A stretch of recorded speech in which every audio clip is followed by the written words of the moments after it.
Hello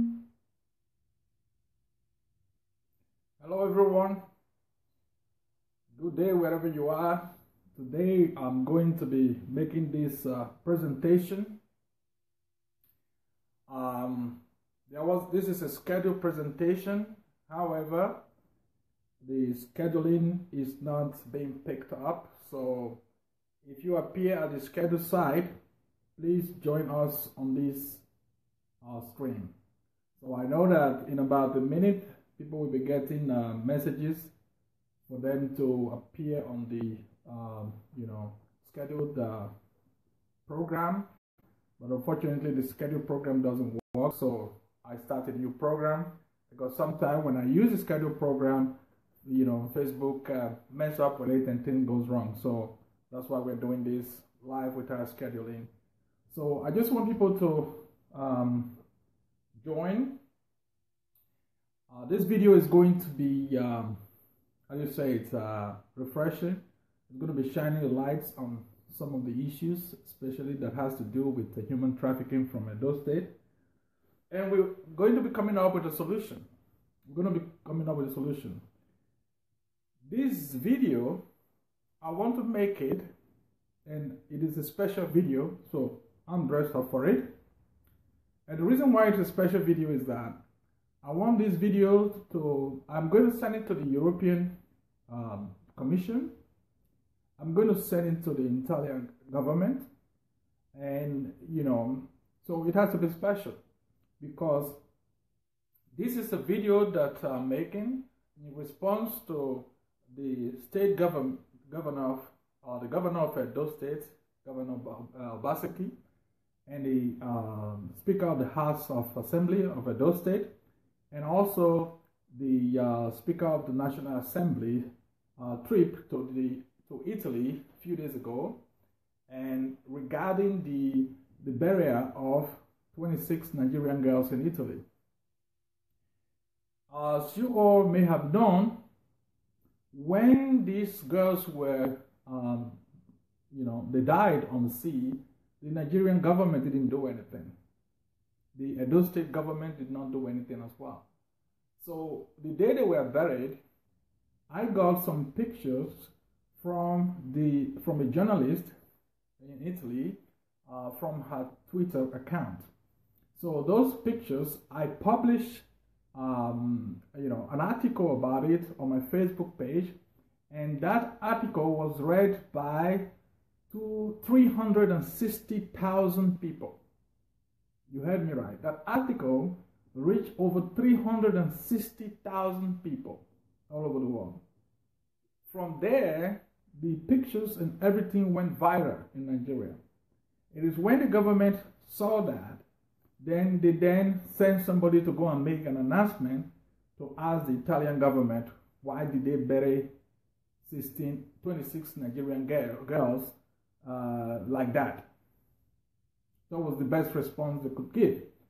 Then, a few days later, the governor of Edo State decided to rush down to Italy and with the Speaker of the House of Assembly.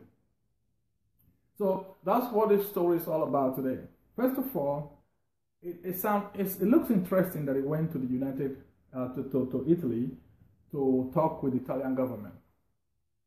However, I don't know who handles these people. When you are the governor, you have handlers. You have people who are supposed to be responsible, who handle you. If you are going in Europe and in America, what people normally do is that if you want to show that you care, whether you're a politician or not, or you want to show that you care to the people, when you go to their country, you have to show condolence. You have to show condolence for what has happened, which means that you need to go and visit the gravesite where those girls are buried. You need to go there and you need to have a moment of silence, and you need to gather Nigerians together. Those poor Nigerian youths who struggled to get to Italy, you have to bring them together, give them a fatherly advice, give them hope, talk with them, and all this have to be, documented.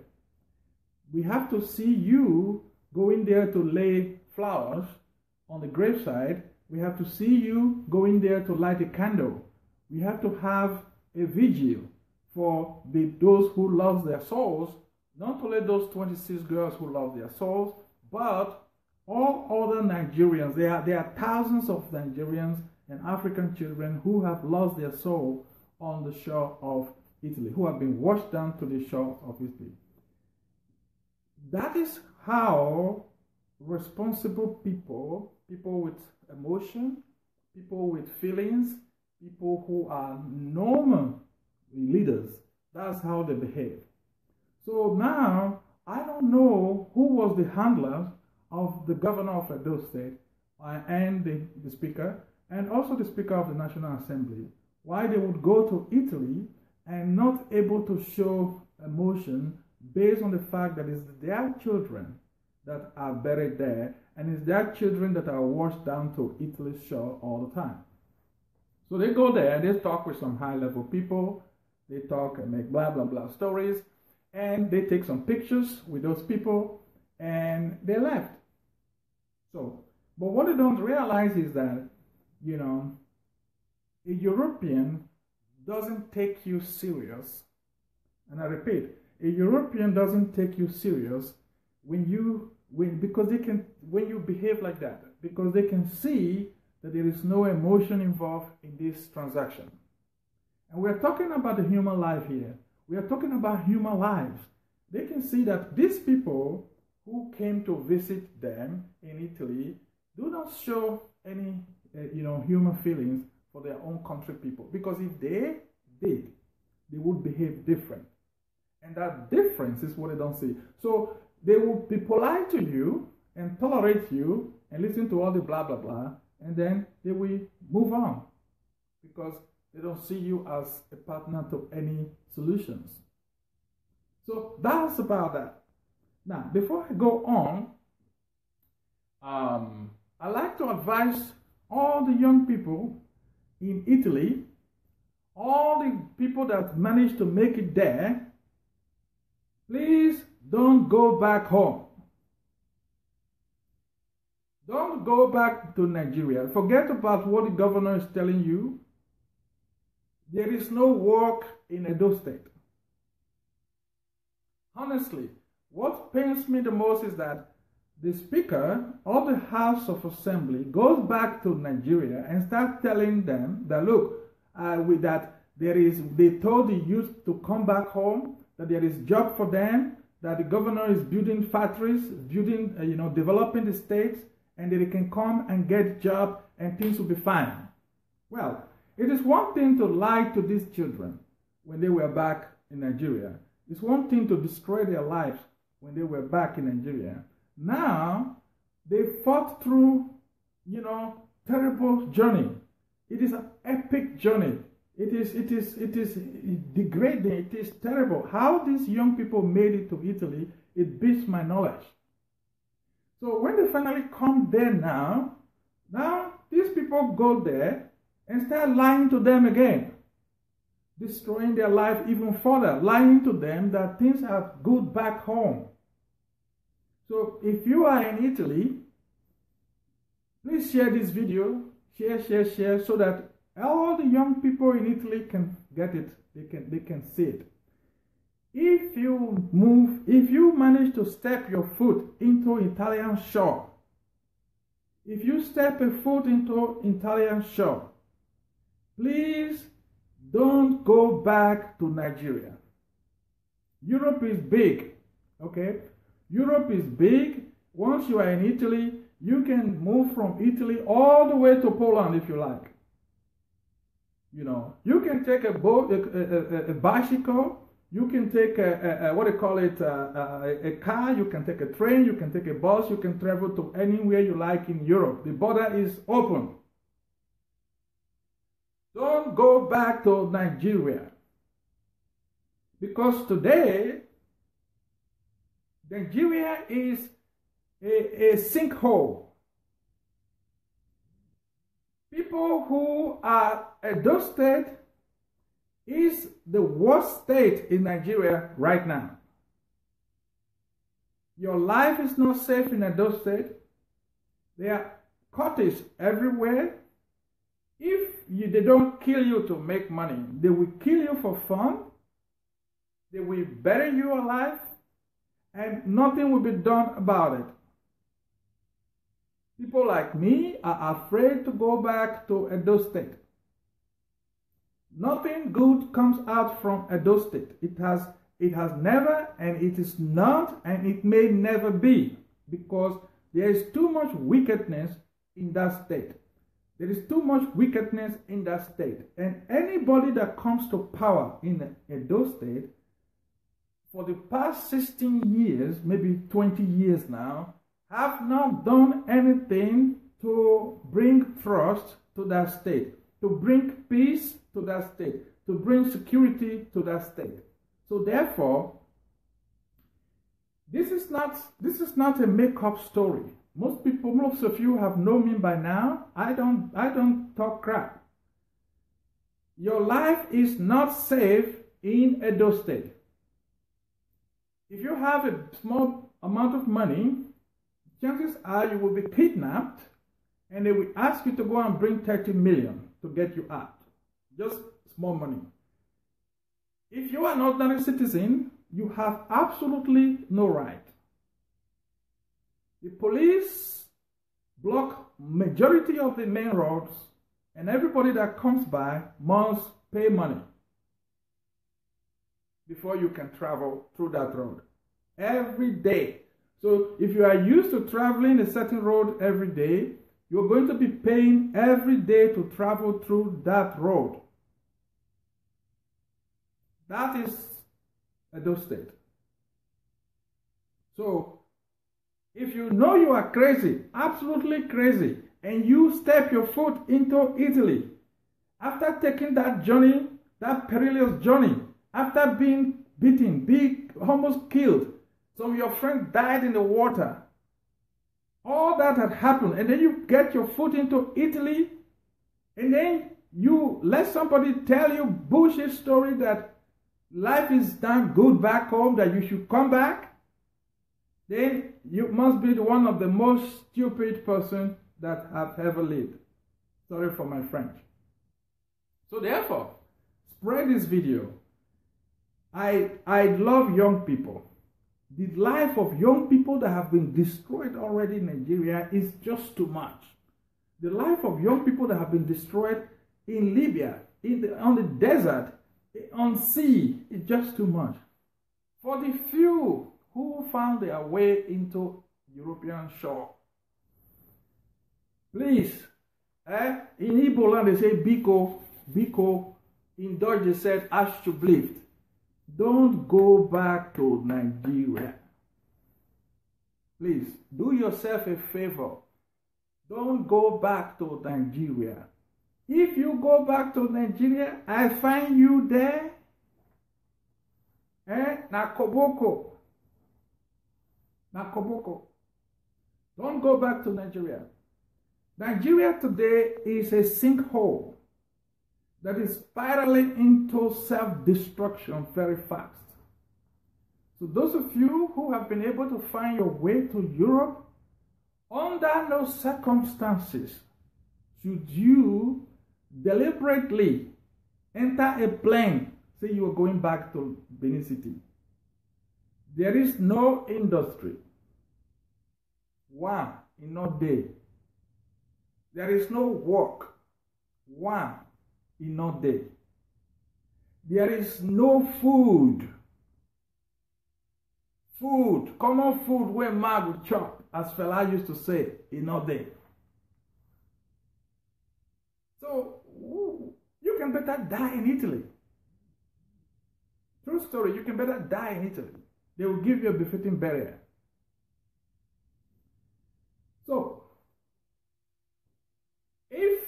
the other thing is this. So since we have settled that one now, so if you know any young man when he won't go back home, send me a message so that I can give him a bit whooping. Now, since we have settled that, if it were Americans that were buried there, 26 Americans buried in Italy. The Americans will come with their C-20 plane or C-100 plane, what they call that big plane, military aircraft. They'll come and carry out the dead body back. If it were Germans that were buried there, they will come with their, German planes and carry out the dead body back. When it was Indians, even Indian, Malaysians, Chinese, they will come and carry their dead body back.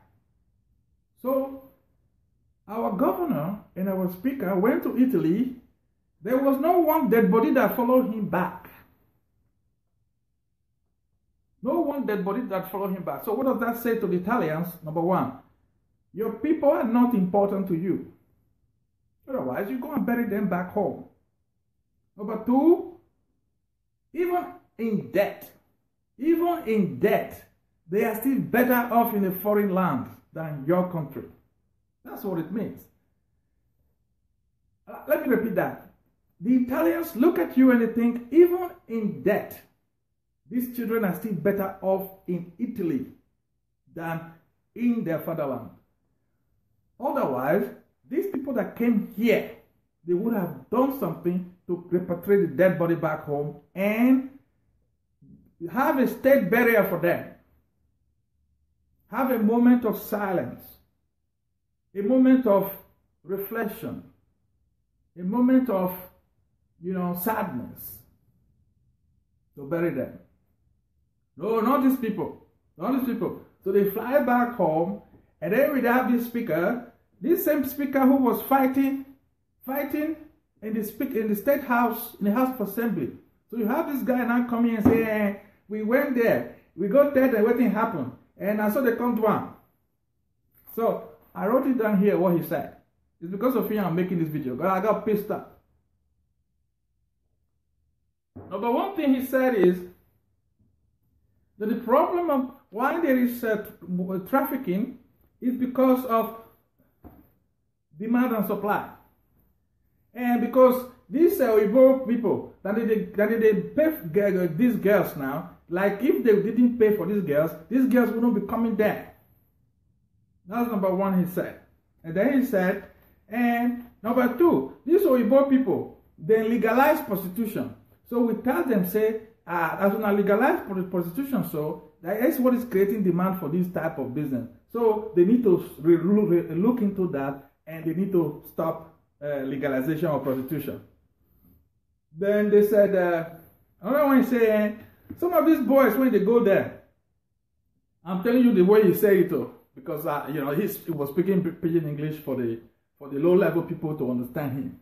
So these people who are coming to Italy, they are doing that because there is a labor work there. They want to use them for the farm. So they are using them for the farm to go and do farm work.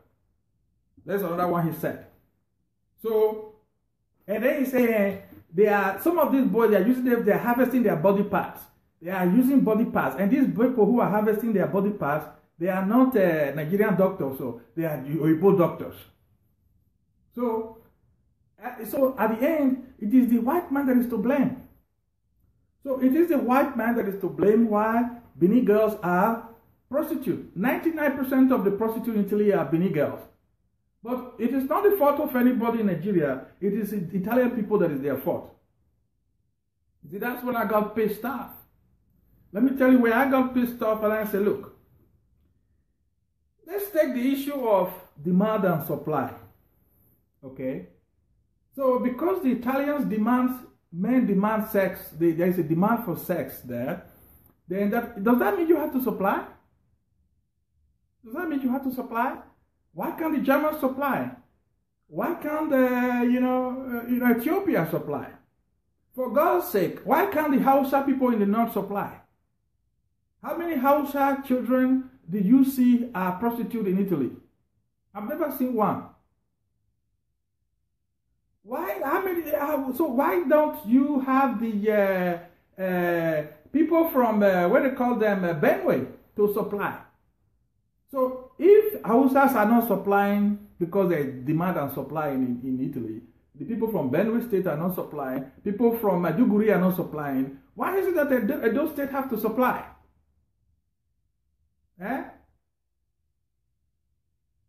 The lion in the den is hungry. If you go to the zoo, lions are hungry. Then there's a demand for food. Does that mean you have to jump inside? Because there's a demand for food in the lion's den, so now you go and jump inside. So, honestly, I thought that was an irresponsible speech. Then, he's now saying that the Italian government should legalize, should think about the legalization of prostitution. Let me tell you this. Most European countries legalize prostitution. Why? Because when prostitution was not legalized, then people do it in the corners, So disease spread a lot because there was no control on these girls. There was no medical treatment. There was nothing. There was no system to checkmate them. So the government realized that, okay, we need to have a structure in place because Europeans are thinking structures. So the structure that is in place in Europe now is this. If you are a prostitute, you register. Say, okay, look, I did do this work. Then, one of the things that happen is that they make sure that you are not under one big madam that is, is trafficking you. That is one of the reasons why they have to register. Because if you are registering to do it's a job and you like to do that job, why must you pay a lot of money to a madam and you are not getting anything? That is slavery. And to avoid slavery, that's why they institute those laws. And another reason for those laws is that they are checked every week by doctors. Doctors actually go to them, look at all the registered women and give them a blood test, maybe weekly, maybe monthly, checking for HIV, hepatitis, and some of these diseases. And once one of them is discovered to be sick, having sickness that can be transmitted sexually, then they are taken off the street. Those are the reasons. It's a society that thinks properly. So you have all these guys that come from Nigeria, they didn't do their research. So they just go there and start talking. Okay? So that pissed me off because it looks to those people like we are all idiots back home. Now, and then he talks about the working in farms. Say, because there is work in the farm, these people go to the farm to work. Hey, people in Nigeria knows me. My name is Aroms. I am the owner of Aroms Farms. Guess where Aroms Farms is? Edo State, in Benin City.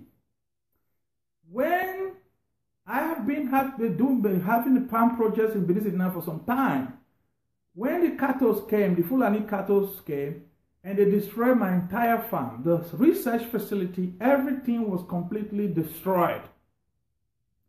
When my farm was employing more than 50 youths. More than 50 youths, that's how we started. By today, we were expecting to expand to 500 youths in Edo State. Because when I came to Nigeria to farm, I didn't come to make money. I just saw the appalling situation and lack of job in Nigeria. I said, okay, I think I'm retired, so I think I can add value to Nigeria and create jobs. That was why I went to Nigeria. I didn't know that the situation there was that bad.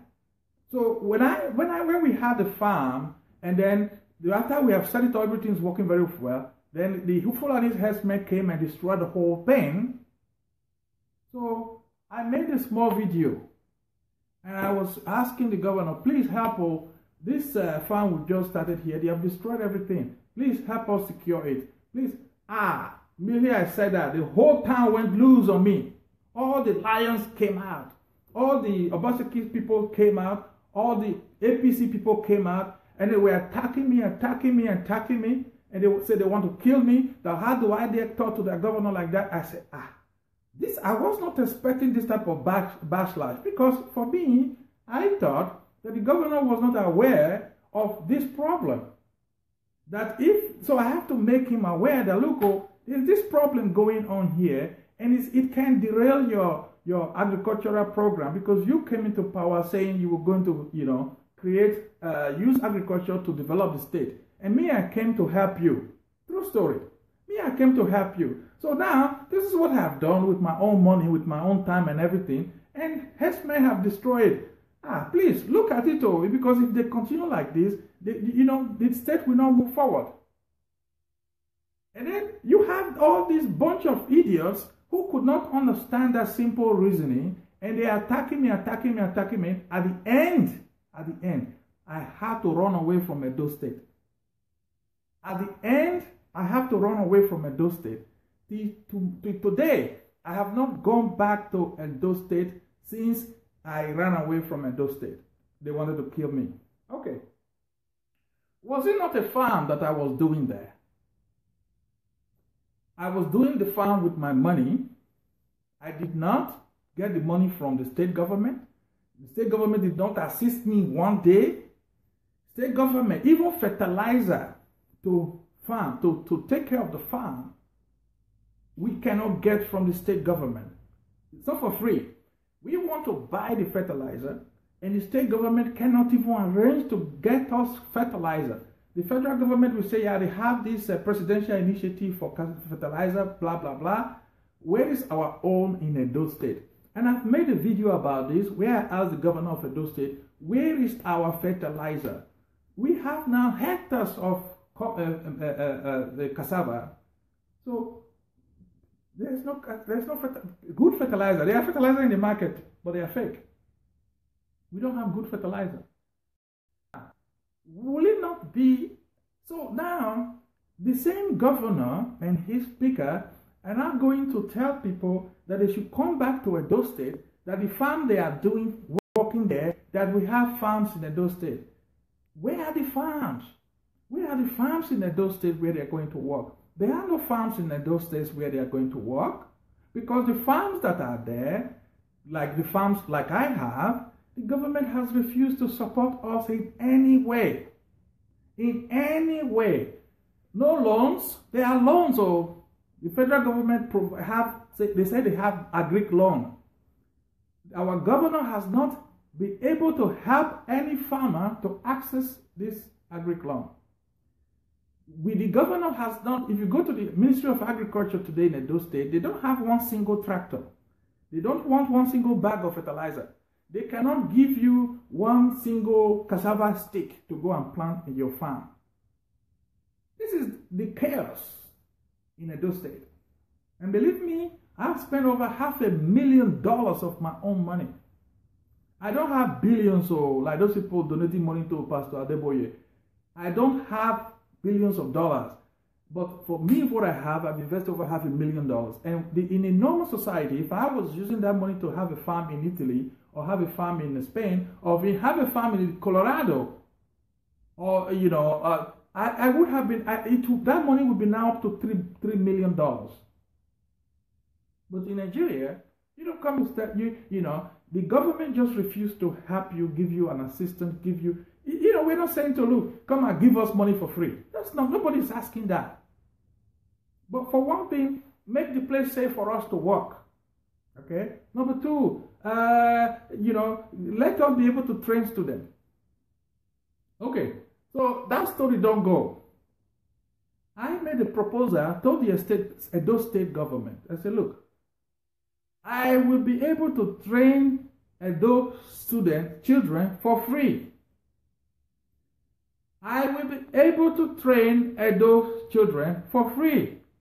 At least 1,000 children, 1,000 youths, just hand over them to me.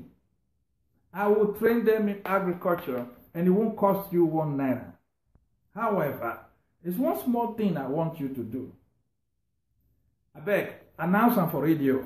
Since you are the governor, since you own the radio station, since you own the TV station, come out, announce it so that people can come, the youth can know that you are backing this operation. And then we can get to work.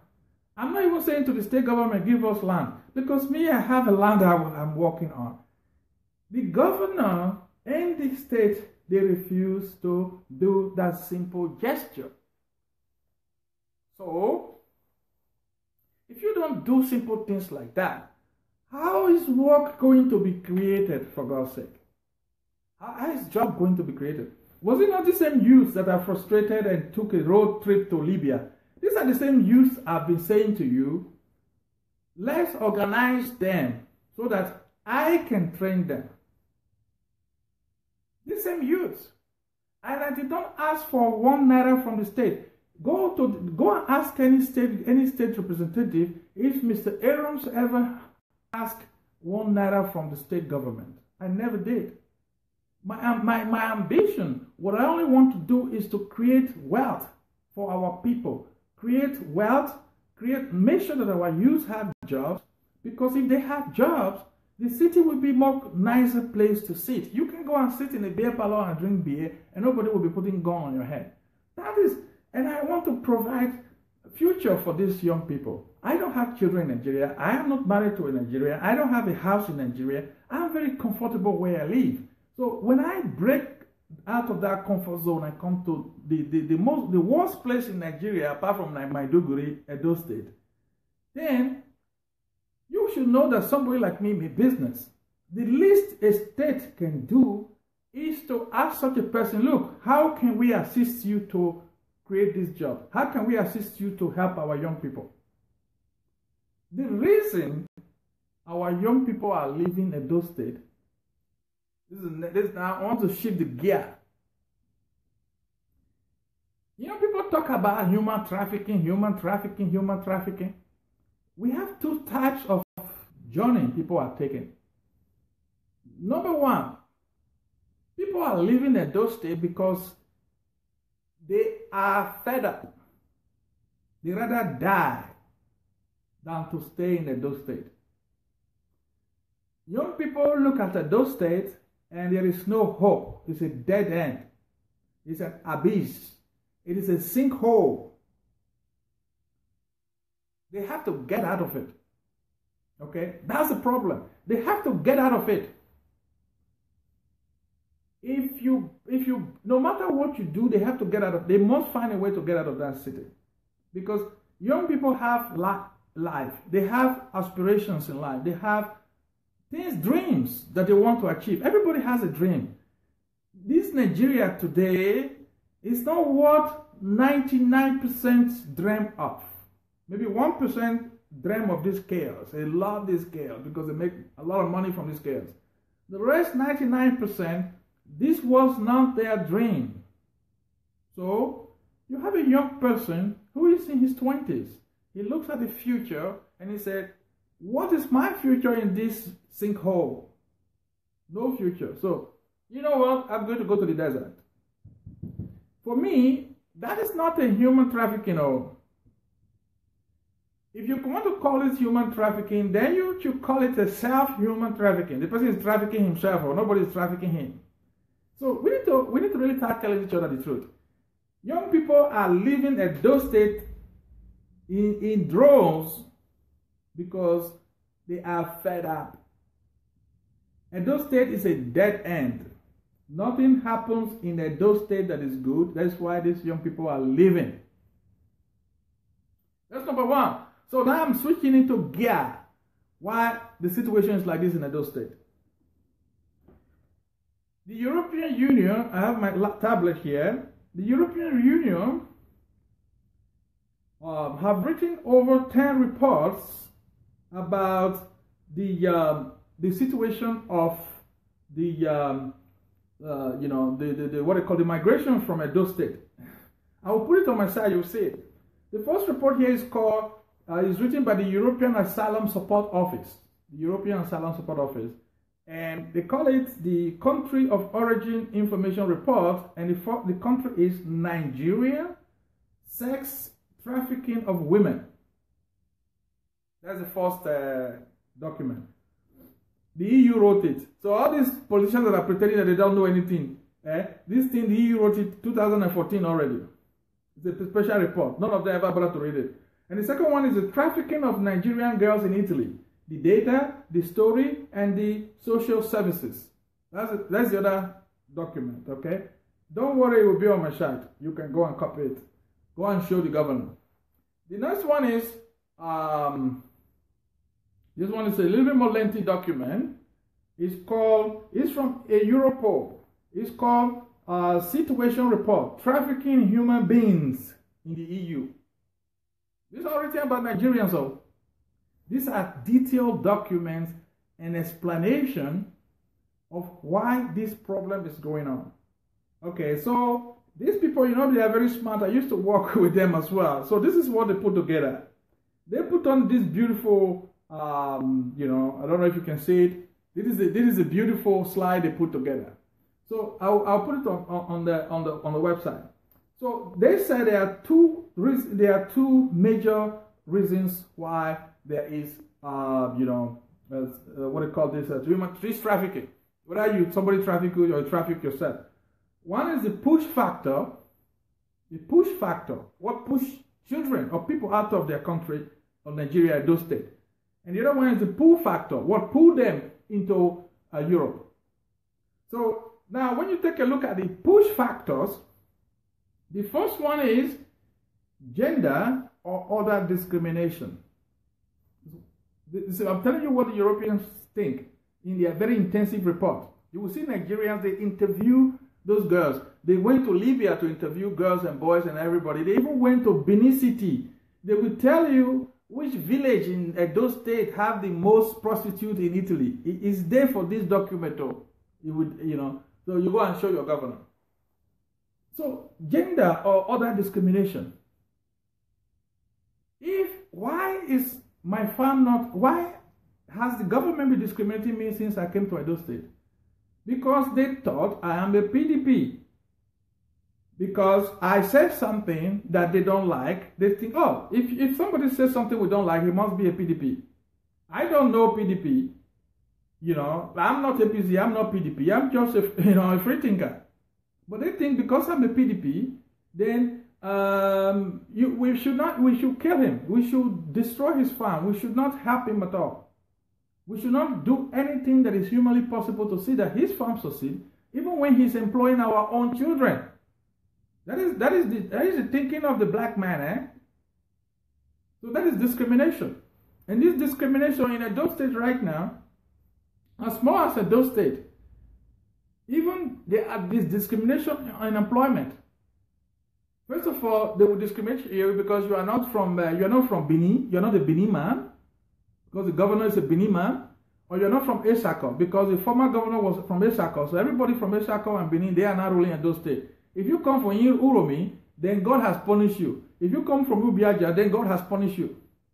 So you have all this discrimination going on, but our people don't understand these things. But the Europeans do. Then the second one is lack of education. Lack of education. All these girls going to Italy, they can just, read 1, 2, 3 to 10 and maybe spell their name in capital letters. That's basically what they can do. These children are not educated. If you go to Italy now, some of the black people there, 99% of the black people there are the worst type of black people you can think of. Because the illiterate comes there. The idiots come there.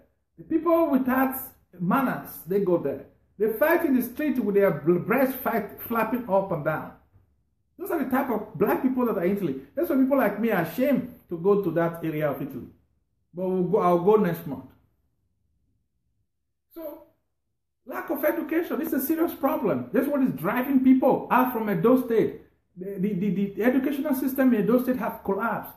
Ambrose Ali was the last person that invested in Edo State education. We're talking about 30 years ago. After Ambrose Ali was gone, everything Ambrose Ali created has been destroyed. Then, inequality in the labor market. If you are a woman in Edo State, try to look for work. That is why women, the only thing they can do in Edo State and in most places in Nigeria is go to the market for women. They go to the market to sell. When you come to my farm, see women uprooting cassava from the ground. Seriously, women uprooting cassava from the ground. Because Edo boys don't work, they don't go to work. They don't want to work. They are 419 scam artists. That's what they do. The women do the work.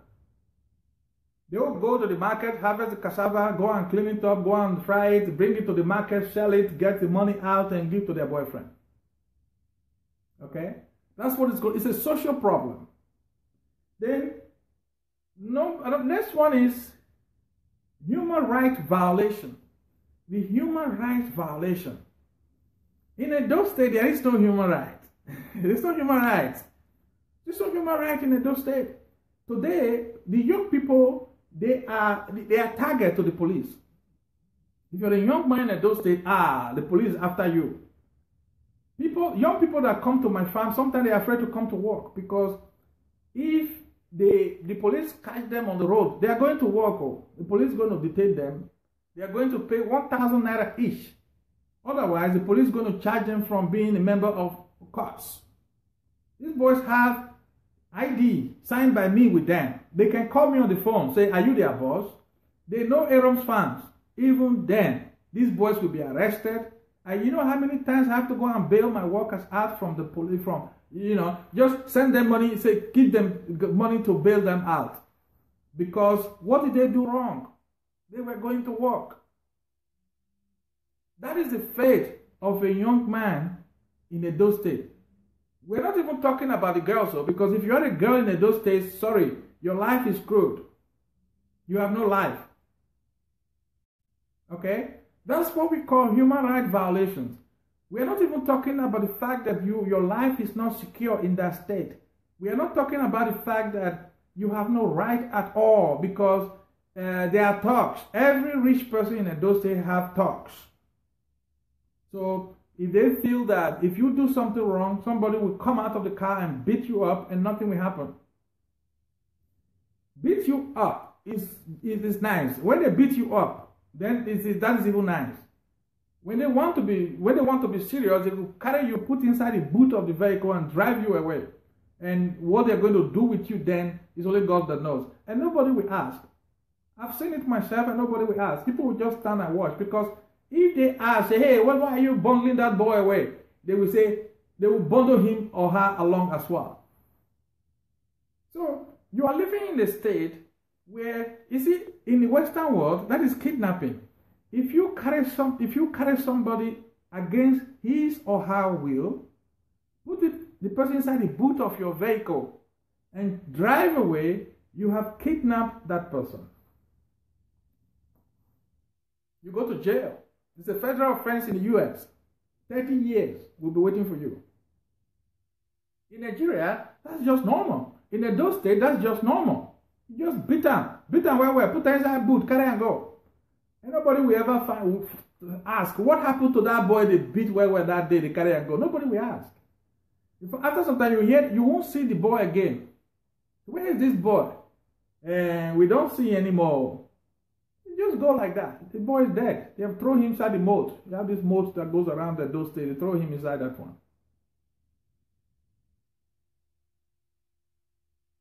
Persecution of violent abuse. How many people have been persecuted in Edo State, or in Nigeria for that matter, because they abuse a woman? People just feel, a woman is a target, it's a punching bag. Beat and well. People have no respect for women. People have no regard for women. It's like in Nigeria I see that a man will beat up a married woman in the street. True story. A man you don't know before, he will beat up a married woman in the street because that married woman says something that he didn't like. Go and try that in America or try that in Europe. You will be locked up for a very long time. So, these are the reasons the EU gave in this document why Nigerians leave their country, especially from Edo State. I didn't make it up, it's in this book. Okay? So then I said, what is the pull factor? What is pulling these people out of Nigeria? The pull factor is, one, false promises. False promises of a better life. High salary. Good working environment. So these false promises, what does it go? You have Nigerians who are living in the diaspora. They will come here. They don't have a job. But they will go and stay in front of an expensive car, Mercedes or a BMW. They will take picture. Go in front of another one. They will take picture. They will send it to Nigeria. They will say, you see, we are living a good life here. Life is good. Life is good. You come Come, you come and live the same life.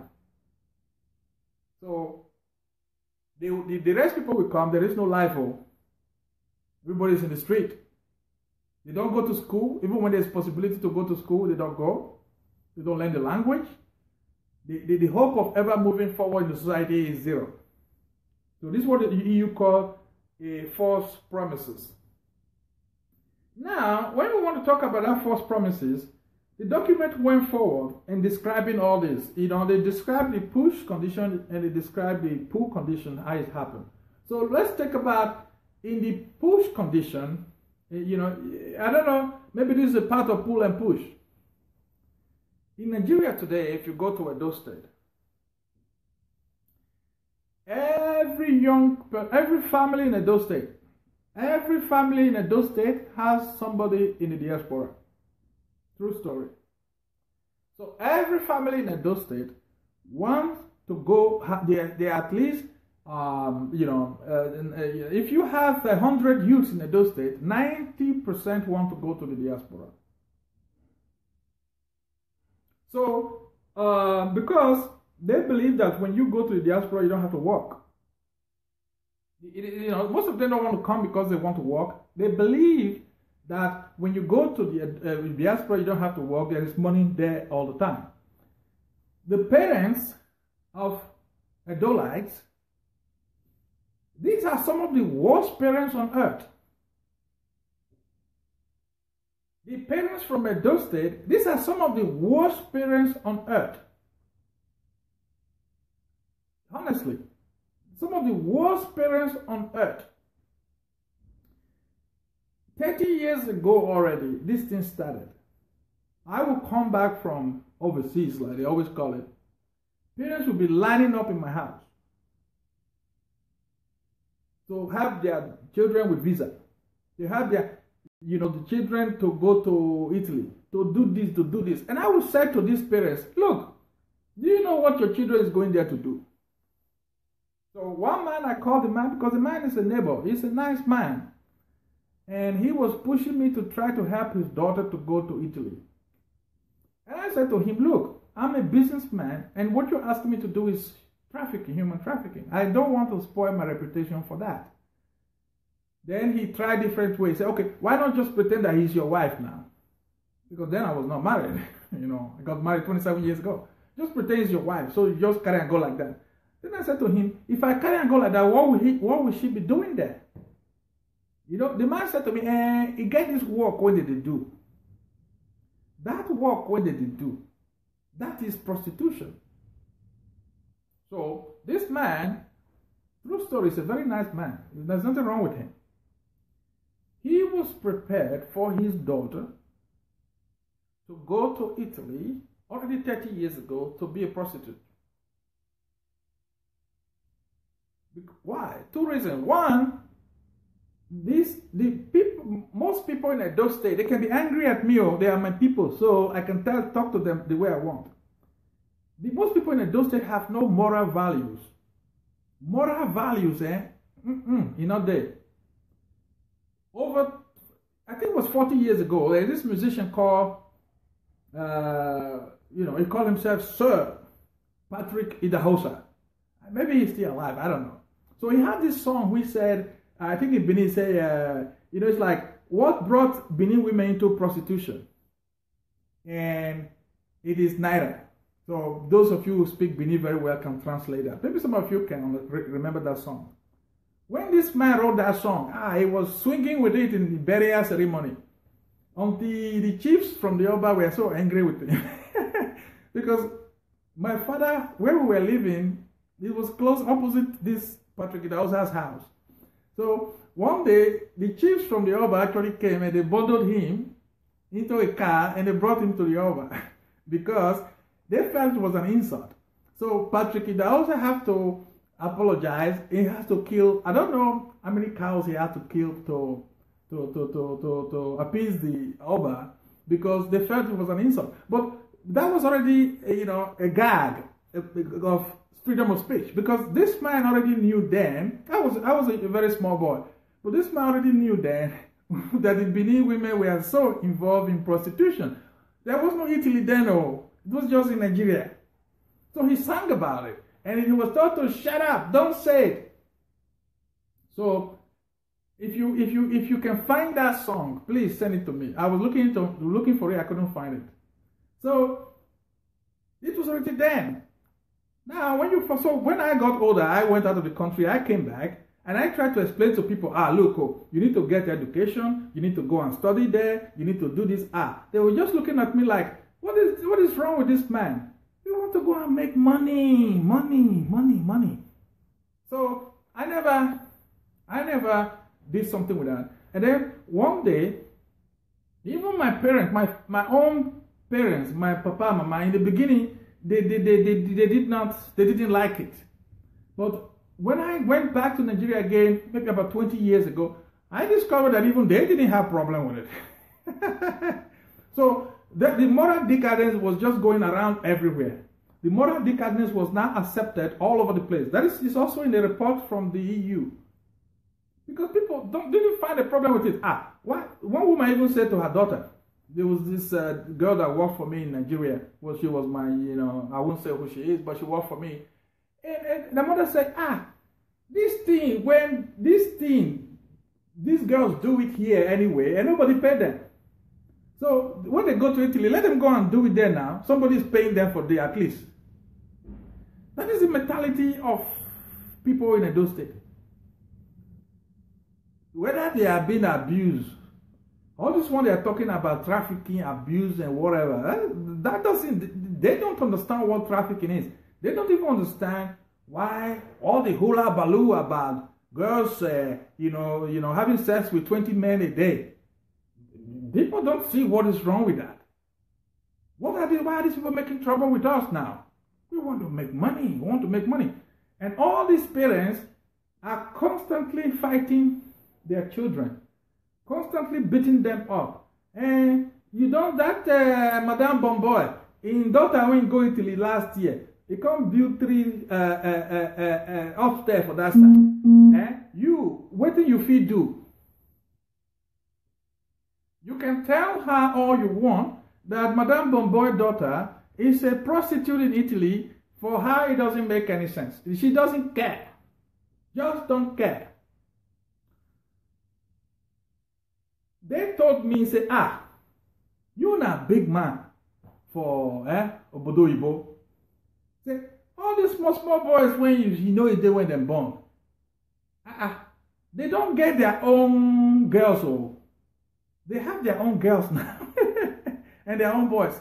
In Nigeria, what I mean by that is that as big as I am, all this coat I'm wearing, all this baby grammar I'm speaking, all this computer thing I'm doing, they are not seeing the effect, because all these small boys that I left behind that day, they have their own prostitutes now. They have their own 419 scam artists. You see a boy, the day they born him now, this boy has like 30 women that are working for him. People will actually tell you that in Edo State. Say, those people have 30 women now. So, why are you such a stupid man? You go wear tie, go this press keyboard, you say that computer you do. This boy, you know how many women? Each woman they pay 50,000 euro. 50,000 euro. Times and by, because Nigerians can calculate very well without calculator. Times and by 10. Is that not half a billion? Then imagine that you have 100 girls. That's 5 million. That's 5 million euros, just like that. The computer in my head. That's how they talk to you in Benin City. So once in a while, these boys, I don't know what they call them. They will come. They will useless their money, and they will useless everybody. And then the young people in those states will say, I want to be like that boy. I want to be like that man. If you go to Edo State today, I don't want to lie because I don't have the statistic. Before you will find a young man who say, I want to be like Mr. Aroms. You have to come from a very good home. You have to go and look for you have to search and search and search before you see somebody who comes, I like to be like this Aroms man. I like the way what he does. No. You see young Nigerian, Edo State young people, even 12 years old, they want to be a scam artist. They want to be a Yahoo boy. They want to have girls under them. They want to have boys under the Yahoo boys under them. Today, that is now the goal of a young person in Edo State. Look, we are not talking about people of my age. That is already a lost generation. We are not even talking about people of my children's age who are in their 20s. Those are a lost generation. We are talking about 12 years old. We are talking about 12 years old children who want to be scam artists, who want to be Yahoo boys, who want to have be madam. We are talking about 12 years old girls who are already preparing to go to Italy to be prostitute. So, what does that mean? It's a complete moral decadence. The moral structure, the family structure of Edolites have broken down completely. It's a decayed society. Completely decayed society. So the report went further. The report went further and said, okay, how is this recruitment done of these girls? How do you recruit them? Because they went everything. They even went to Edo State. They discovered that most of these girls that are being recruited, they are from poor families. Most of the time, all these small villages around Benin City. You know, you go deeper inside, bush, go to Ekboma, inside the bush. You know, all these small villages when you are going to, that road to Abuja that is not motorable. All those families that are there who are fed up, their brain doesn't work anymore because of suffering. They recruit them there and they bring them to the city. And they will tell those parents, look, we are taking your daughters away and we're going to give them, they are going to be, they can make up any stories.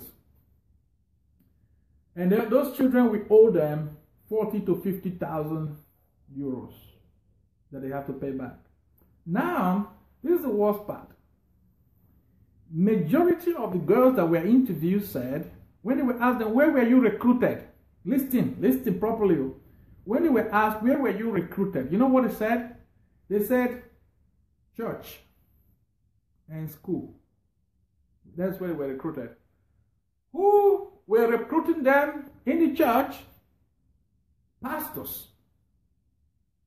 Okay? So the pastors were recruiting them in the church, and the pastors were recruiting them, and then you have these women in the church, I don't know where they call them, maybe you guys know. Those women, they recruit them as well in the church. This madam, they call them madam who come to the church, big madam, they drop 10% in the church. The pastor will then tell the madam, the girls to recruit. These are poor girls who went to the church to see the Lord. They went to see the Lord. And this church, you know, this thing is so disgusting, eh? I get so angry. That's why I have to drop my part sometimes. When I refer reading it, I will drop it. Because I don't want to smash it. That is how angry I am. I don't want to smash it. Sometimes I feel so bored out that I feel like bam, and I realize, that thing, DL, no breaker. That angry I am. Poor children who came from a dysfunctional home already. Their home is so dysfunctional that even European dogs that are outside, they live a better life. So now they find their way to the church because they want to be comforted by Jesus. Guess what? That is now where they fall victim to human trafficking. How about Nigeria? So which kind of devil himself is sitting there? Eh? What kind of devil is sitting there? So when people hear me talking about pastors, they say, this Aroms guy. You used to talk about politicians. That is what we like now. Not all this pastor. Leave pastor alone. So look. When I came to Nigeria, first of all, my journey in Nigeria has stages. That's why I'm putting it in a book. People will get to read all these stages. When I left and I was coming to Nigeria, the first thing I thought naively was, people in Nigeria are poor, they don't have money, that is why they cannot get things done. So I come with a boatload of money and we're going to do it. When I came to Nigeria, to Edo State, I realized, then I found out in a very hard way that, look, it is not the money. You can bring $1 trillion into Edo State. That is a sinkhole. That money will be buried in the state and you can't find it back and nothing will be done. So ask yourself, all the Edo people in the diaspora, all the money they have brought in the past 25 years, 30 years, what has been done with it in Edo State? If you go to Edo State is a sinkhole. One of the most dirtiest places in Nigeria. Okay? One of the most dirtiest places in Nigeria. One of the most confused states in Nigeria. The houses are dilapidated. The roads are not tarred. There is flood everywhere. There is no commerce, no industry in that state. All that money people have brought into that state, there is not a single investment that was done with that money. No industry were built. All that money was brought to build some stupid house somewhere, 4-bedroom flat. They call it 4-bedroom. They build one stupid house there. These ladies have prostituted themselves for years to come and build one stupid house that will fall apart in few years, that their brothers and family rip them half of the money off, but they'll do it anyway. Then the rest money will come, they will use it to do burial ceremony. Edo people love burial ceremony. I don't understand it. I still don't understand it. Burial in Edo State has become like what I was saying. I know it's madness, but that's not the word I'm looking for. It is also a social event, but that's not the word I'm looking for. You can call it, it has become, I don't seem to find the word. I don't want to insult anybody, but maybe some of you can, help me with the word to describe the state of burial in Edo State. People are happy to see somebody die. Why? Because we can bury the person. Hey, burial is coming. Burial. I said somebody just died, isn't it? Yeah, somebody died. The burial will come. How about people? Disgustingly, people don't even know that this thing, they are doing this thing anymore, because that is just, they have been in that situation all their life. People, we spend millions. We are talking about 10, 20 millions to bury somebody. They call it burial. When you put, it's not the casket you buy and dig a hole and put the person inside of. That's not it in Edo State. It is all the thing around it. People will come with, they will dress like ostrich. They will dress like ostrich. There's also that bird. I've forgotten the name of that bird, because I'm very angry this morning. I'm forgetting a lot of names. They have these big birds with a big tail, big feather on the back. So they were all dressed, beautiful, colorful feathers. They would dress like that. Said, where are you guys going to? Oh, we are going for a burial. Okay? Because we are going to bury this woman that was 90 years old. When did she die? Oh, she died 2 years ago. What did you do with the dead body? Oh, we just kept her at the mortuary.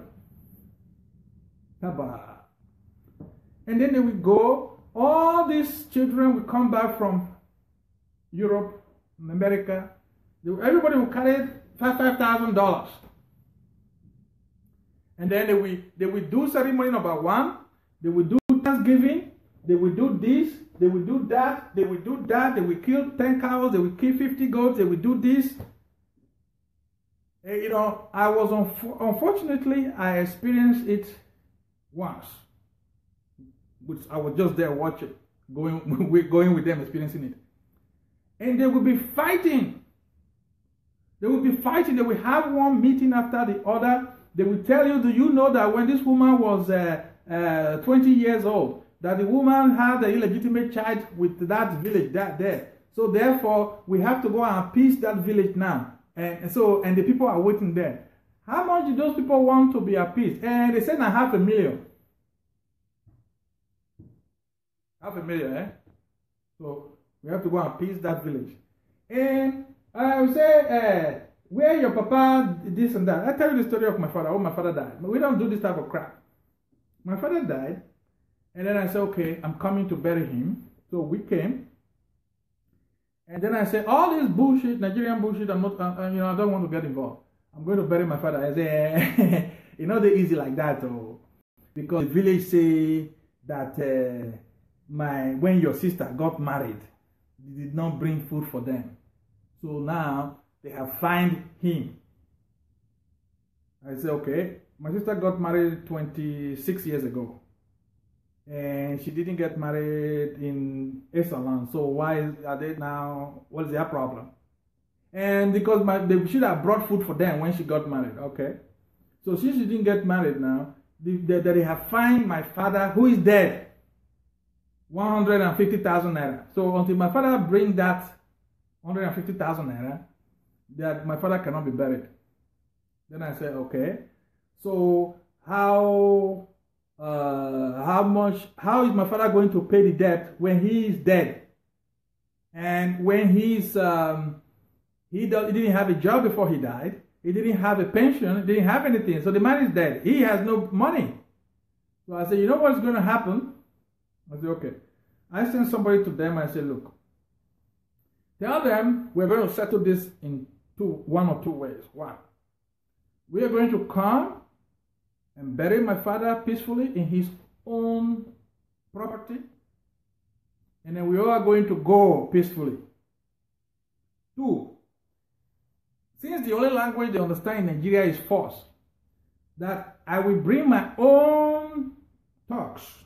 Because you go and rent talks, come. How many boys did they bring, come, where would they go? I will bring my own talks, and I will carry police along. The police will carry gun. Eh? I will even carry soldier follow body.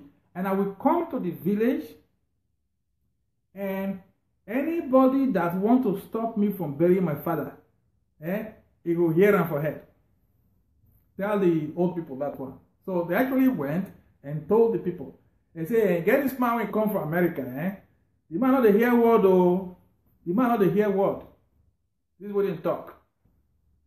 So the villagers said, we don't want trouble. Leave the man, let him come and bury his father. So we went and we buried with my father, and I left that sinkhole. So what is wrong with these people? So now every single person from Edo State that is what they are doing.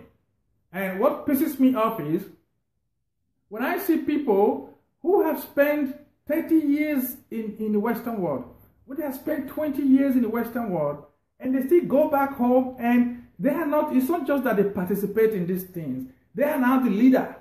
They are now leading this type of nonsense in Edo State. Because one go bury, one go bury, one go bury, one go bury. So now, you have a very poor family. The man is getting old. The wife is getting old. The children have no job. The girls have no job. So this man is thinking, hey, when I die, who is going to bury me? When I die tomorrow, who is going to bury me? Who is going to show off when I'm dead? Say, John, come. Bless you, go join these 419 people. Agnes, bless you, come go Italy. So, you see where I'm going, The culture we are operating in those states is a totally screwed up culture that is messing up the brain of people. It's like a microwave. People just put their head inside the microwave and put it on a full blast, and it's melting their brain. And what pisses me off is that you have all these people of my age, older, younger, because they come from Edo State, they go back and do the same nonsense. I mean, these people are supposed to be given an example. So because of that now, if you people who come, you go to Edo State, especially December is coming now, you see everybody coming back. And all our people in the diaspora, sorry if you know, they say, Aroms always generalize. Yes, I generalize, I know that. So they come in there and they behave exactly like the people they left behind 100 years ago. So if you come, if you have stayed in Europe and America and Asia for 10 years, 20 years, 15 years, and then you come back and do exactly the same like the people you left behind 100 years ago, how are you better than they are? You're better. So that is why the society doesn't move forward. Despite all the people from Edo State that have traveled out of the country, the society has not moved forward for 1 centimeter, not even 1 millimeter. Because all these people that comes back, they've not been able to add any value to the society. And why have they not added value? Because, they have not been able to impact any understanding, any knowledge to anybody in Edo State. The problem in Edo State, why we have human trafficking, is because the brain of most people is cooked. It is fried in a microwave. So therefore, there's no progress being made. There's no problem being made. So now, and we have a governor, and you have a Speaker of the House, and you have all these people that don't seem to understand what the root cause of the problem is. It is not Italy. Italy is not the problem. Italy is just, they are only helping. In fact, if Italy were black people, they should be killing all these people when they arrive. So if it was Nigerians, they will wait at the sea. Even the one that survive, when they come in, they will carry hammer, killer. The other one come, they carry knife, cut the neck off, throw him back into the sea. That is what Nigerians should have been doing. If it was Nigerians that had to deal with this issue all the time, you only have to go to Italy to see how bad the situation is. And even then, they still go and buy expensive coffins. They went to prepare these children, bury them in a proper way. And then you have some non-entity in Nigeria writing a letter and say, oh, why did you bury our children without telling us?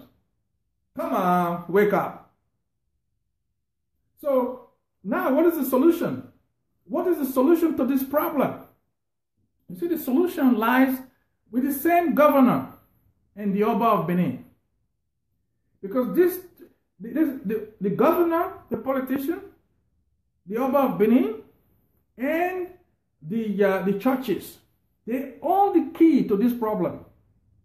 They own the salvation to this problem. I'm going to explain it now why they own their people these days.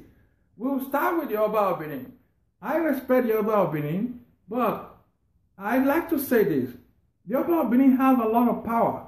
And I know that there is this separation of state from traditional ruler or whatever, but the Oba of Benin have a great deal of power.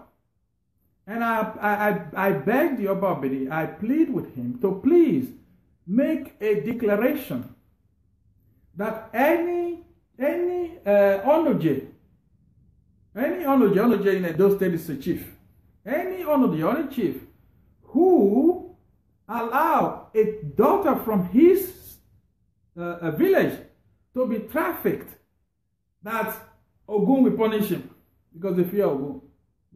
I don't know. That's what they do.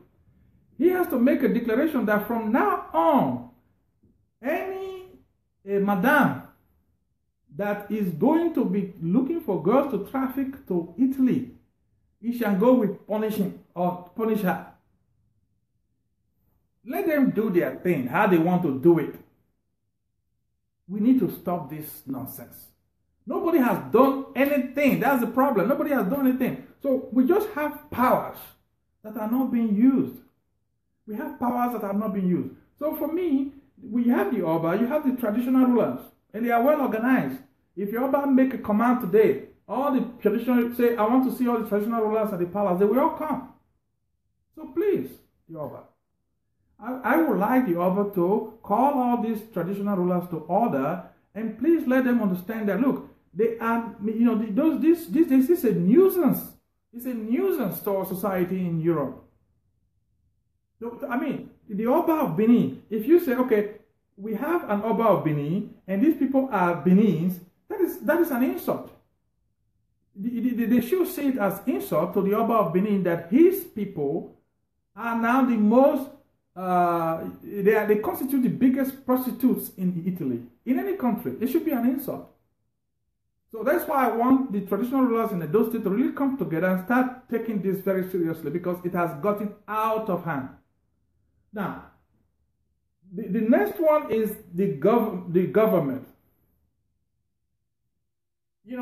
One thing I have against Nigerian governments, especially the Governor Obaseki, is this. They don't understand the basic concept of leadership.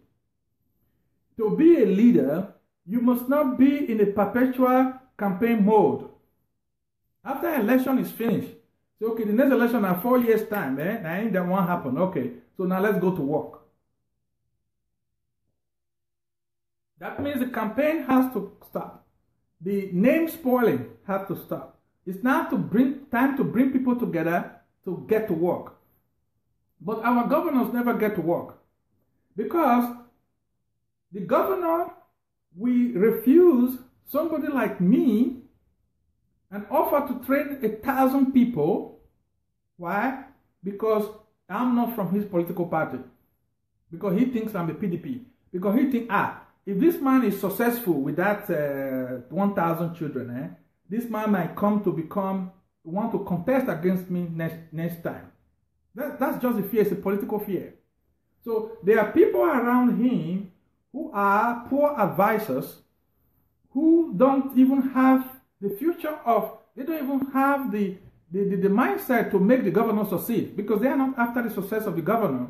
They are also not after the success of Edo State.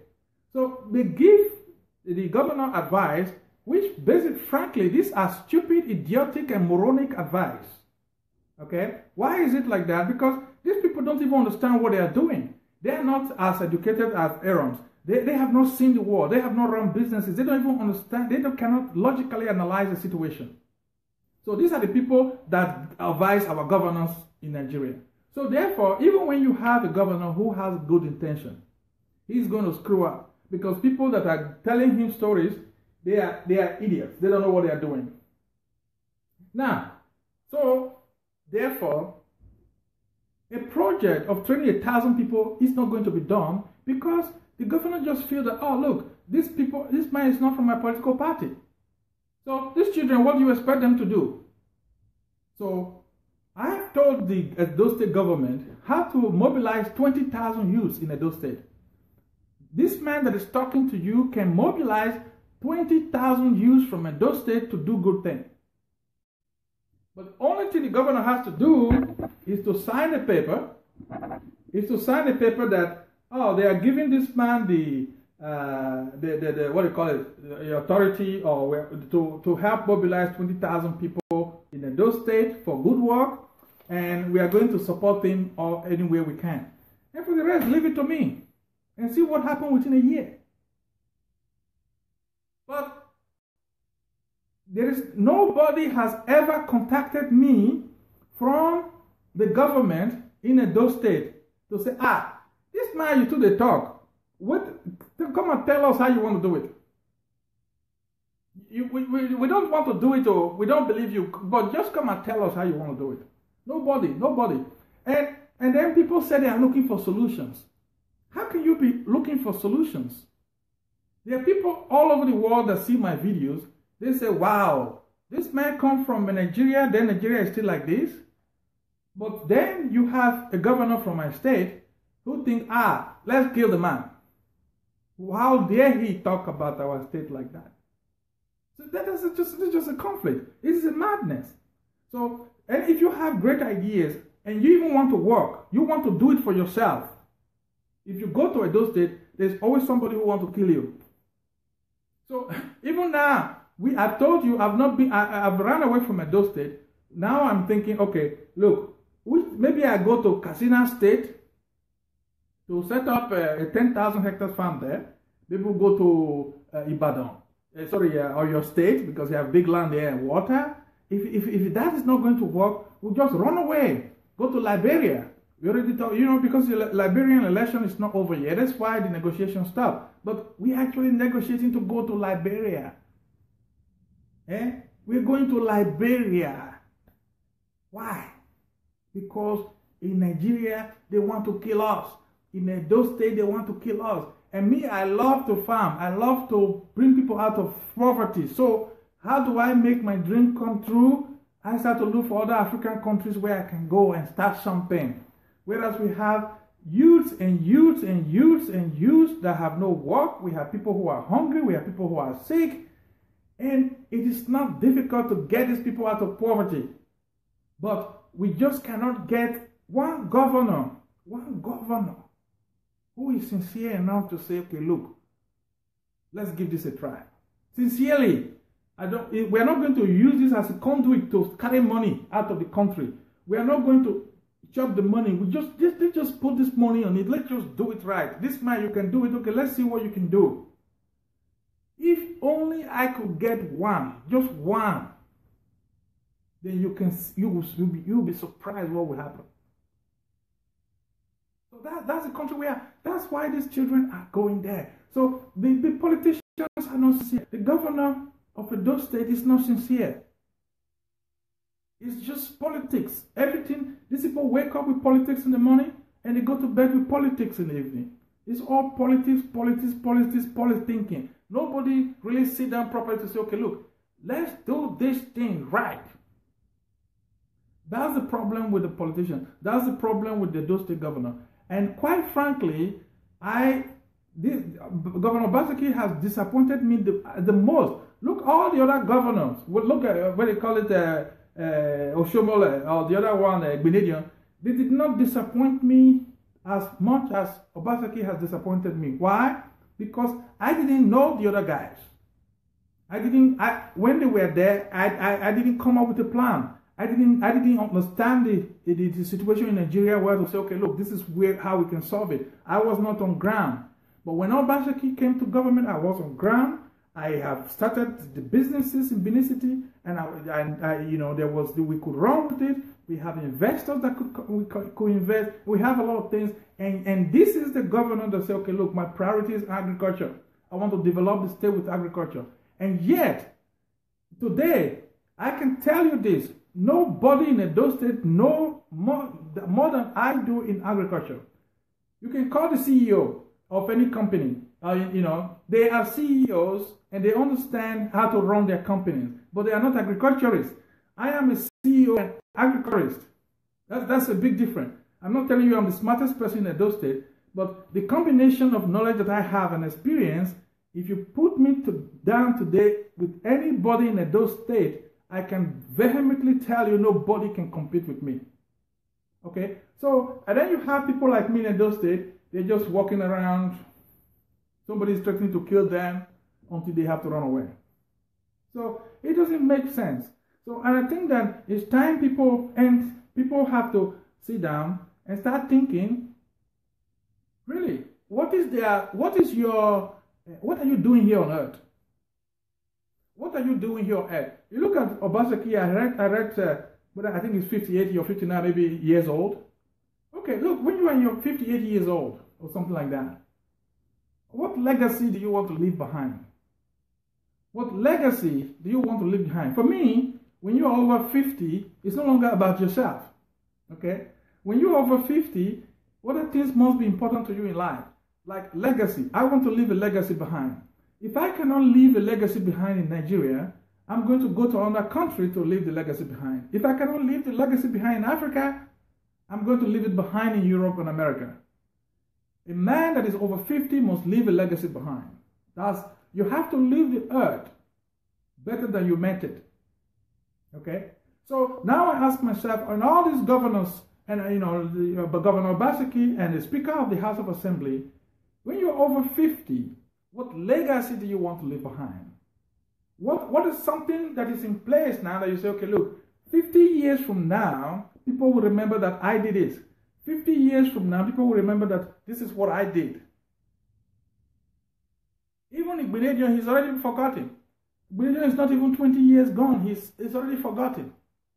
So, and I don't understand how people think. It's not about the money. Life is not about the money. So, let's move to the pastors. These pastors are crooked. These pastors are worse than the politicians. People don't understand when I say that pastors are worse than politicians. The reason why pastors are worse than a politician is this.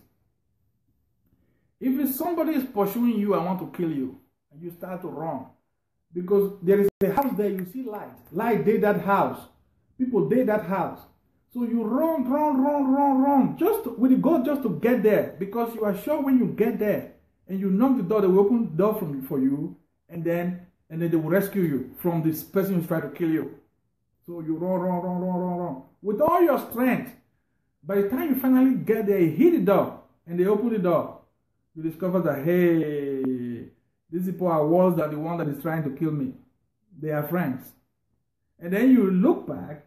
You see that person now slowing down and walking towards you because they know that they have caught you. And you look at the house you are running to, those people are smiling, and then you know you are finished.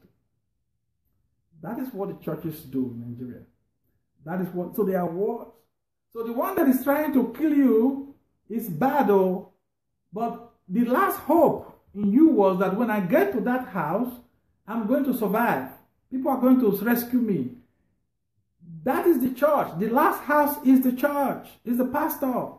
By the time you get to the last house now, they just give you a hammer on your head.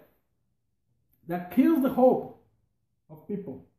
The pastor, the church is the last resort. And this last resort kills the hope, kills everything, what the person have left. That's why the churches are worse. The pastors are worse in Nigeria today than the politicians. Now, so, if you go to some part of the north, they are recruiting terrorists in the mosque.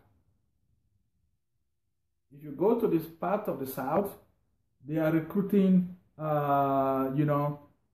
prostitutes from the church. They are recruiting prostitutes from the church. So, they're trafficking people from the church. You tell me.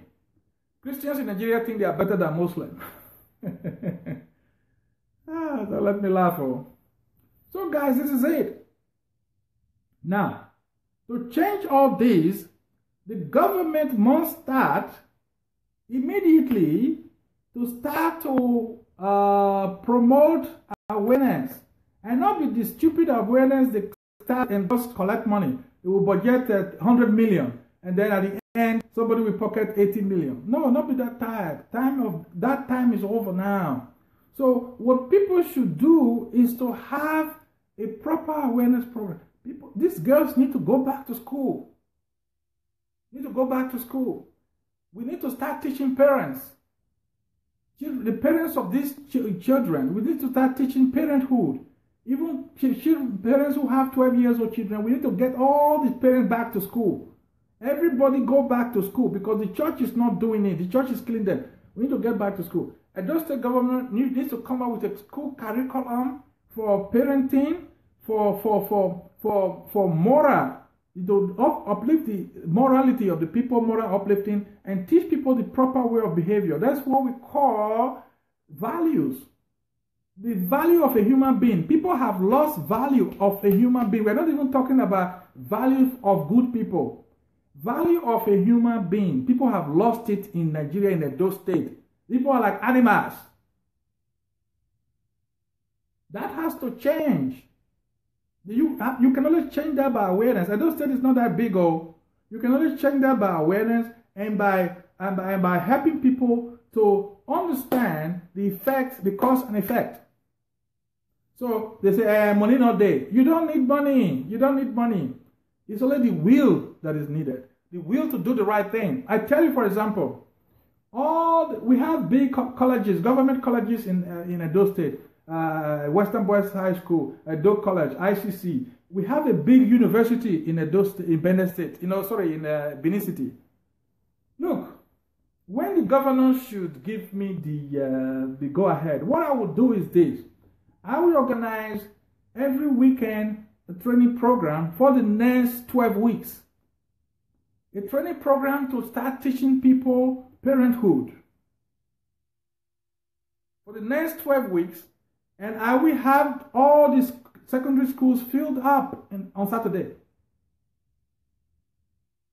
They will be coming to the secondary schools. We will take, all the parents have to come. We will take a register. We write them name down, write them down. And we divide them among all the colleges. So the first thing I will do is that I will find, okay, how many teachers do I need? I need about 500 teachers to be doing that. So I will go to these present schools, get the best teachers out of them, train the teachers of what I want to see happen. They will be in a continual training program from what I want to see in them happen.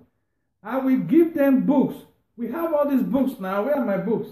Dr. Sunday Adelaja has written books about this. Plenty. The man has written over 300 books. So the man is a Nigerian. These books, I will go and buy them. And then I will start teaching these people. I will teach 500 teachers. I will put them in a hall. If you go to University of Benin, they have a big hall there that can take 500 people, maybe 1,000 people. I will put them in that hall. I will train them for 2 weeks. I will drill them for 2 weeks. 8 o'clock, you will come, you will go home 5. Every day, we'll do that for as long as it takes. By the time you finish that training, you will be a good person. You will know how parents work. So now, I have trained 500 teachers, me, myself, and I. Then, I will then send them out. You go and train. Each teacher will have 50 parents. You go and train them. You go to Western Boys High School. You will go, every Saturday you will be there and you will train them. You will be training people the way I train you from Monday, 6 or 7 o'clock in the morning to 6 or 5 o'clock in the evening. Every Saturday. You will train them for 12 weeks. You will get homework. That is for the parents. And these teachers, because they're already on duty, they already have a job. So what you do is that you give them small money. Add to that one. So maybe it's 10,000 naira you want to add to them per month, maybe 15, you add it to them. So it is cheap. 10,000 times 500,000 people, 500 people, that's a peanut. So that will just be going. Then I will gather another bunch of teachers and I will teach them how to train up young people coming up. Young girls, young boys, Yahoo boys and all these things. Inject new values into them. Nigerians don't know today what love is. How is it to have empathy? Because I've experimented it. Show Nigeria a dead body. A Nigerian show a dead body. You say, what do you think? Nigeria will tell you, I don't care. What do you concern me inside now? A dead body. Show a Nigerian a woman being raped. Yeah. This woman, she's being raped. What do you think? You say, na me say na. You don't know, say when you wear that kind of small skirt, men go rape am. Show a Nigerian, if somebody being tortured to death, they will say, I like that one. Make I send that to my friends on WhatsApp. That is how decayed the society is. It's a time bomb. There are 2 outcomes to this situation in Nigeria. One is, sorry for my finger. One is going to be a war. Number 2 is going to be a genocide. And I will not be there. Anybody that think I'll be in Nigeria when Nigeria is having a war, that lie, I won't be there. The few people that I know there that I love, I will take them out of the country and will just let it burn. Because the people are cooking it up. They are cooking up One, genocide, or number two, war. Because all these people who have no job, who have no morality, who see a dead body and say, it concerns me, these people are lunatics. Believe me, they are lunatics. So by the time these people run, they crack. Something crack their head, they run into the society. Then you come and see what happens.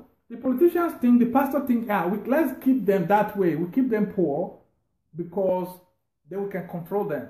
Big mistake. If you can control them, then I can control them too, and another lunatic can control them to do bad things. So being able to, because what they do is they just take the remote control from you and they remote control these people because they are mob. Our society, we are growing mobs. People with mob mentality. They come, let's go and kill one person there. Even Pastor Adeboye was very proud to tell a story how the police stopped him because he was on the wrong road, and then when some mob saw that the police stopped him, they all came with cutlass and everything, and the police had to run away. Those are the type of people we are growing up today. And before somebody say, yeah, Pastor Adeboye didn't say that, I have the video, okay? So, gentlemen, the problem of the human trafficking is a very simple problem to solve. The problem is not going to be solved in Italy. The problem has to be solved in Edo State, gone by the people. Their head is screwed up, and we have to start working on the head. How do you do that? Education, training, awareness campaign. That's it. And that has to be started. How much do all this cost? You have Mr. Aroms who is ready to do it for free, so it doesn't cost that much. We have college teachers who are already in unemployment. Give them small money, and transport money. Tell them they have to do this, that is good for the society, they will do it. Go to colleges that is already your own. The Edo State government own these colleges, so on Saturday nobody is using them. On Sunday nobody go there. Use the empty classroom to conduct these trainings. Go to the what they call these people in the Uniben, the chancellor, the vice chancellor of Uniben. The man will be so happy to let you use his main auditorium that can take maybe 1,000 people for 2 weeks, 3 weeks, 4 weeks. The man will be so happy to get out all the chaos from Edo State if that is going to be his contribution. And then you can start getting this thing done. Go to make an announcement on radio. Who get the radio station now? You get her. Make an announcement on TV stations. Who get the TV station now? You get her.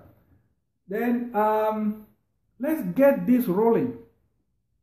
You see, all this thing I just told you is too simple. And Nigerians don't like doing something that is too simple. Why? Because you cannot steal money from it. You cannot steal money from it. So the fight we constantly have with government is because we are fighting to get something done, and the government is fighting to loot money. So when you come up with an idea that can get something done, the government is fighting you because if something is done, there's no way to steal money. Okay, if you call these stupid Aroms guys to come and give lectures for 3 weeks for free, in a free auditorium, at the university, where are we going to get the money at? How are we going to loot the system? We cannot loot the system. So that story, we're not going to do it. You know what we're going to do? We are going to blame the Italian government. It is their fault. They are the ones that is doing it while our children are crossing the sea. So ladies and gentlemen, that's the problem. I didn't only tell you the problem, I've told you the solution, and I've told you how, step by step, how these solutions can be implemented. The only reason why we are still like this, why Edo State will remain a mess and a sinkhole, is because we don't have anybody in Edo State right now with the power who is prepared to do something for their people. We don't have anybody in Edo State right now, and we didn't have in the last 20 years at least, who is prepared, who was prepared to do something for their people. Because these adults, if you show them a tortured picture, they say, Nami Senam. If you show them a picture of a woman being raped, na God punish him. If you show him the picture of somebody that is badly wounded from road accident, he say, which one concern me inside? That is how these adults are. These people in politics. This is how these pastors are. These people that are so-called men of God. And these people are the ones breeding these hooligans.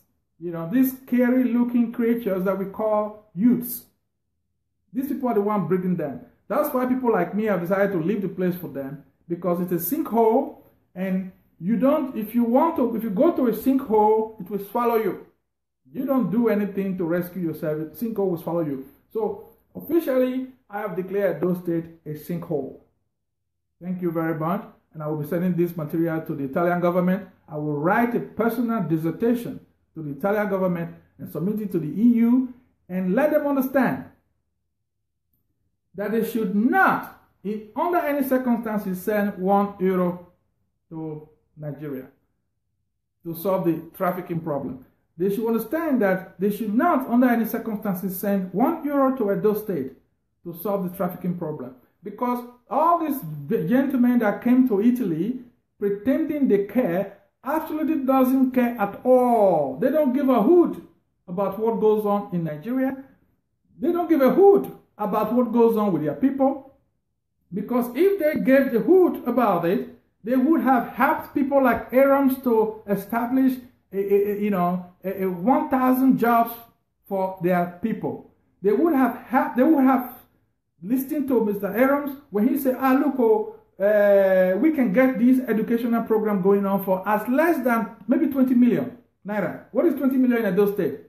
Adebayo is getting people to donate 1 billion to build an auditorium in the church. So why can't Edo State governor get 20 million? Why can't Edo State government pick up a phone, call Dangote? Dangote is a friend. Say, Mr. Dangote, listen, I'm in a big mess here. I need you to help us with 100 million. Dangote will say, what do you want to do with 100 million? Say, this 100 million we want to use to revamp our young people. We want to educate them. We want to mobilize them. We want to do this. Within 5 minutes, that money will be on the account in Edo State. So, these people are talking like we are idiots. I know they have a lot of idiots in Nigeria, but I'm not one of them. It is not difficult to do the right thing. It is not difficult to do the right thing, especially in this time of the world. It's not difficult to do the right thing. The only thing why right things are not being done is because people don't want to do it. Because one phone call, Edo State we have €1 billion.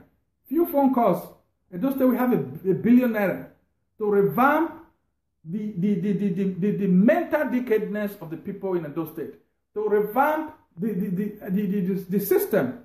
Because the key is the people. The brain of the people is screwed up. As long as the brain is screwed up, nothing positive will ever happen in that country. And that is where the governor, the government, the traditional rulers, the pastors, and all those, other people must start to invest in their people.